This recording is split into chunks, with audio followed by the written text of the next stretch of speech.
Discussion से पहले मैं आपको एक छोटी सी कहानी सुनाता हूँ। आप लोग फील्ड में काम करते हैं, बरादरियों में रहते हैं, महलों में रहते हैं, कॉलोनियों में रहते हैं, शहरों कस्बों में रहते हैं। आपने जा बजा मुख्तलिफ मेले देखे होंगे, कई चौक देखे होंगे, चौराहे देखे होंगे। उन चौराहों पे आपने छाबड़ी वालों को देखा होगा, मुख्तलिफ किस्म की चीज़ें बेचने वालों को देखा होगा। इन्हीं में से आपने गुब्बारे बेचने वाले लोगों को भी देखा होगा जो गैस के गुब्बारे बेचा करते हैं। ऐसे आपके एक्सपीरियंस में हुआ है सलहरी साहब?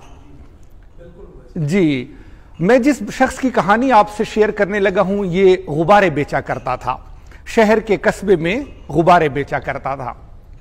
और इसका तरीकाकार ये था, आप चूंकि मार्केटिंग के लोग हैं, कारपोरेट सेक्टर से आपका ताल्लुक है, तो आप इस गिमिक्स को बड़ी अच्छी तरह समझ सकते हैं कि इसका तरीकाकार ये था कि जब भी कोई ये उसमें आता था अपनी गुब्बारे बेचने वाली जगह पर, तो सबसे पहले ये एक गुब्बारे का धागा काटकर हवा में छोड़ देता था।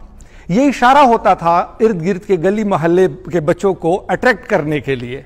ठीक है जी, ये उसका एक मार्केटिंग टैक्टिक्स था। इसको आप कस्टमर इंफॉर्मेशन कहें, अवेयरनेस कहें, प्रोडक्ट प्रमोशन कहें, कोई भी नाम दें, लेकिन उसने अपने अवेलेबल रिसोर्सेज में ये तरीका इख्तियार किया कि जो ही आया और हट्टी संभाली तो सबसे पहले एक गुब्बारे का धागा तोड़कर हवा में छोड़ दिया। ये गुब्बारा जब इर्द गिर्द के गली मोहल्लों के बच्चे देखते थे तो वो दौड़े चले आते थे इस बाबा के पास कि गुब्बारे वाला आया, गुब्बारे वाला आया, और उन गलियों में एक शोर मच जाता था और इस तरह इसकी बड़ी अच्छी बिक्री होती थी। एक दिन इसके पास एक बहुत ही प्यारा नन्ना मुन्ना सा मासूम बच्चा आया और कहने लगा, बाबा जी आपके पास नीले, पीले, सुर्ख, काले, सफेद हर रंग के गुब्बारे हैं। बाबा जी मुझे वो वाला गुब्बारा देना जो आसमान की बुलंदियों को छू जाए, जो इतना ऊंचा उड़े कि उस तक कोई दूसरा ना उड़ सके। अगर नीले गुब्बारे में ये ताकत है तो बाबा जी मुझे नीला गुब्बारा दे देना, और अगर पीले गुब्बारे में ये ताकत है तो मुझे पीला गुब्बारा दे देना। लेकिन मुझे गुब्बारा वो चाहिए जिसकी परवास का कोई सानी ना हो, जो बुलंदियों तक परवास कर सके। बाबा जी ने आराम से नीचे बैठे जमीन पर और बच्चे को अपने करीब करते हुए कहा, देखो बेटा, रंग से कोई ताल्लुक नहीं है गुब्बारे की उड़ान का। गुब्बारा हरगिज इसलिए आसमान की बुलंदियों को नहीं छूता कि वो नीला है, पीला है, काला है या सुर्ख है। ये गुब्बारे के अंदर की दुनिया पर मुनसर है। जो कुछ इसके अंदर है वही चीज इसे आसमान की बुलंदियों और रिफतों से नवाजती है। साहब, यही हाल हमारी जिंदगियों का है। गुब्बारे की ये स्टोरी हम पर भी पूरा उतरती है। हमारे दरमियान आपने देखा होगा कि क्यों कुछ लोग नंबर 1 होते हैं, किसी क्लास में टॉपर होते हैं, CSS एग्जाम को क्लियर करते हैं, CSS को टॉप करते हैं।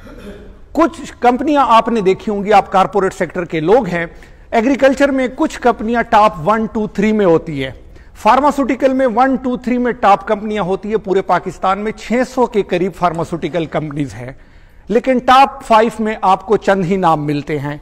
सीमेंट इंडस्ट्री को आप ले लें, बहुत सारी कंपनियां होंगी, लेकिन टॉप 1, 2 में 1-2 कंपनियां ही हैं। कभी आपने सोचा है ऐसा क्यों होता है? क्यों कुछ लोग नंबर 1 होते हैं, क्यों कुछ ऑर्गेनाइजेशन नंबर 1 होती है? ये वही गुब्बारे वाली कहानी है।